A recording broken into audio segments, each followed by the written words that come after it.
and it's very difficult to follow from there. So what I'm going to do, Yogi, is to ask you a very personal question, because part of today is about being up close and personal, peeling the onion, taking the layers off one at a time, but with the intention to inspire, to learn, and to really share and celebrate your life.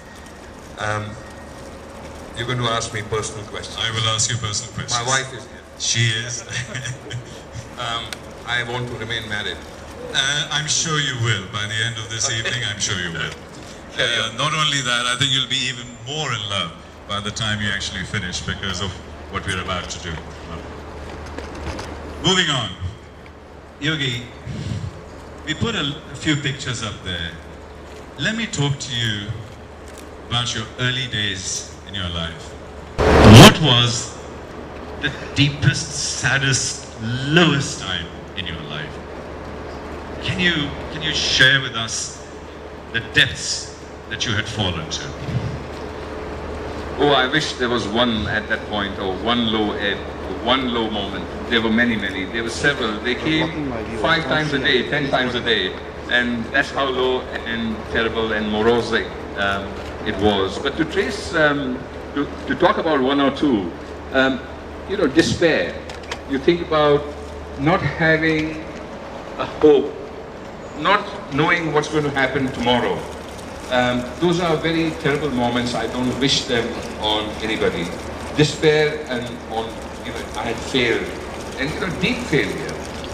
You can fail and you say, I didn't pass my exams and I failed. Yogi, we've known each other for quite a while, and we have become friends over time. So please indulge me when I request you for a few things. If you can just stand here and just close your eyes and visualize the 15th of September 1990. Just close your eyes. You're about to get on a plane from Mumbai to come to Dubai. What were the emotions that were going through? You were leaving your kids your kid behind, your wife behind. You don't know where to go. What happened? Eyes closed. I need you to visualize, please. Yeah, I'm thinking very fast. I'm already thinking, my God, it's been so long. And I remember those moments, those times. We had sold, my wife and I sold everything that we owned in the small rented apartment that I was having in Bombay. The cupboards, you remember the cupboards? And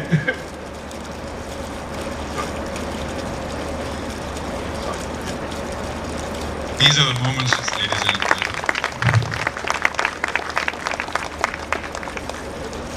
I shouldn't have.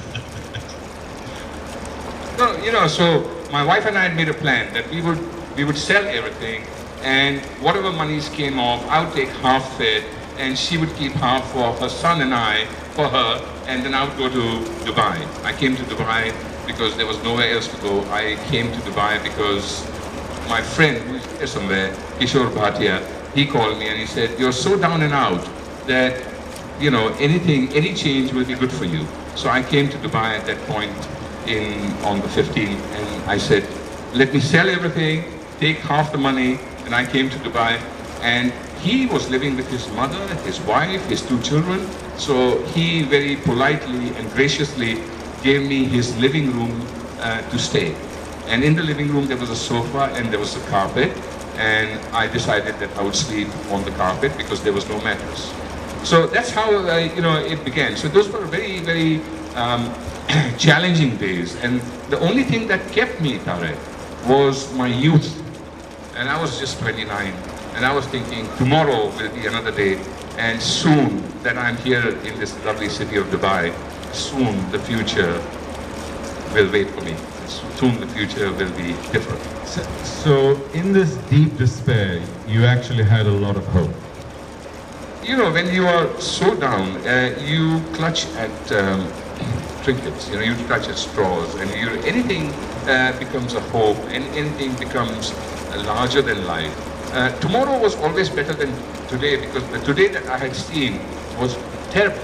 So one always wished that tomorrow would be different. So that's how, when you are in your low, you always think that, it can only improve from here.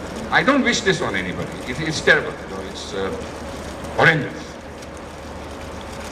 When all this was going on, your wife and kid away, you were sleeping on the floor at Kishore's house. Did you ever contemplate suicide? Or just taking your life and confronting that fear? I think I was very immersed in my problem, and I was very, very sure that tomorrow would be a better tomorrow. I always thought that, I always told my wife, my young wife, my very foolish wife at that point, and I always convinced her that tomorrow you're going to become a princess. And she believed that. She believed that. She said, yeah, today is bad, I'm doing terrible things to her, I'm doing terrible things to myself. But I always promised her that you are meant for better things. You married me, one day you will become a princess. I was not a prince, but I always promised her that she would be a princess. And you managed to achieve that, and you delivered that. It's for her to say. I'm sure we will get to her later. Let's do a quick flashback into your very early days. You have a degree in chemistry, then you did an MBA. Is this a direction that your father was pushing you to? Yes, my father was a PhD polymer chemist and a genius of sorts, but he was in the chemical business, and by default I also got into the chemical business because I didn't know any better. And I was, of course, dating my girlfriend, who's today my wife, and I was dating her. And in those days, you actually didn't come off, or you didn't live off your parents if you were dating or if you had a girlfriend. So my father and my parents always said, look, you want to do this, we don't approve of it. This is way back in 1977, 78. And, I was 16, 17, dating, having a girlfriend. And my father said, if you're doing this, you've got to do this on your own, you've got to earn money.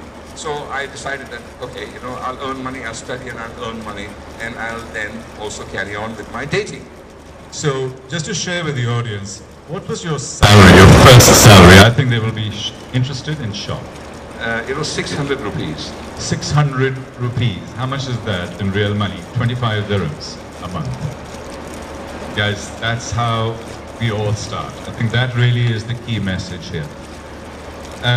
Anything else? Did your father play a major role in your life at that stage? Yeah, with this, this girl, lady today, the girl was saying that, you got to earn money, and to show her off, when I got my first money, I purchased a small trinket for her, and the trinket was, an image of God, the Ganpati, and then I know that. Do you still have it? Do you? Still